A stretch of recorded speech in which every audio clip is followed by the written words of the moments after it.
તો આજે આપણે ગુજરાતી ટ્રેડિશનલ સુખડી બનાવીશું. એ પણ એકદમ હેલ્ધી અને સરળ રીતે બનતી જુવારના લોટની સુખડી. તો ચાલો રેસીપીની શરૂઆત કરીએ. તો સૌથી પહેલાં અહીંયા આપણે પરફેક્ટ માપ જોઈ લઈશું. અહીંયા કોઈ પણ એક વાટકી તમારે સેટ કરવાની છે અને એ વાટકીના માપથી 2 વાટકી જેટલો જુવારનો લોટ અહીંયા મેં લીધો છે. 1 વાટકી ઝીણો ચોપ કરેલો ગોળ લીધો છે. સાથે એ જ વાટકીના માપથી ચોખ્ખું ઘી લીધું છે. હવે અહીંયા આપણે એક કઢાઈને હલકી એવી ગરમ કરી લઈશું અને પછી તેમાં આપણે જે ઘી લીધું હતું તેમાંથી પોણા ભાગનું ઘી આપણે કઢાઈમાં ઉમેરી દઈશું. ત્યારબાદ ઘી હલકું એવું ગરમ થાય એટલે આપણે તેમાં પહેલાં 1 વાટકી જેટલો જુવારનો લોટ એડ કરી દઈશું અને તેને સારી રીતે મિક્સ કરી લઈશું.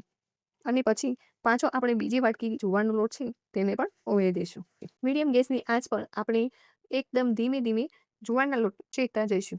તો અહીંયા તમે જુઓ સતત તેને ચલાવતા રહેવાનું છે અને લોટને પ્રોપર એવું શેકી લેવાનું છે.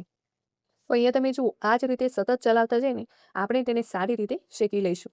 હવે અહીં તમે જોઈ શકો છો કે લોટનો કલર બદલાવાનું સ્ટાર્ટ થઈ ગયું છે.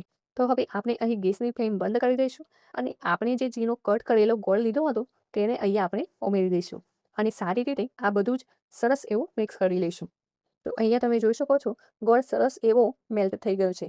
હવે તરત જ આપણે આ પ્રકારની કોઈ ડીશ લઈ લઈશું અને પછી તરત જ આપણે સુખડીને પ્લેટમાં આ રીતે ઢાળી દઈશું અને તેને સારી રીતે સેટ કરી લઈશું.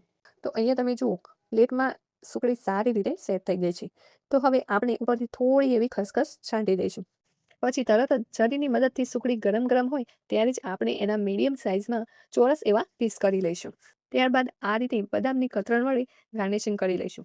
તો અહીં તમે જુઓ જોતાં જ ખાવાનું મન થઈ જાય એવી સુખડી બનીને તૈયાર છે.